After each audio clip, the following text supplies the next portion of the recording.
dečko, ovo je na engleskom otišlo u sud, ova rečenica.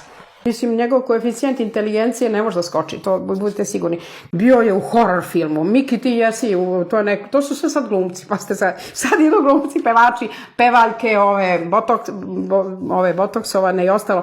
Vapaj Miloša Bikovića, jao jadniče, i ti koji si napravio karijeru u Rusiji, kakva sam ja glupača, vala jesi glupača, to ti Mila kaže, izgleda si odavno malo slabija.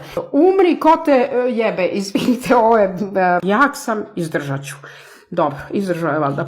Zbog ovog bi 10 godina robije, da sam sudija 10 godina robije, samo zbog ove rečenice. Ko je tebe ščepa u kanđe, o tome malo da razmisliš. U Beogradu na vodi, evo, Beograd na vodi. Aleksandra otkrila zbog čega ne može da oprema stan. Slušajte se. Nek mu Bog dušu prosti jer su ga vrtno ubili. Uđenje ljubavi posle korone je opasno.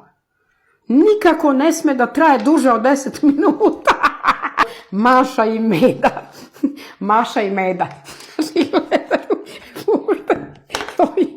Gospode, izvini što se smijem.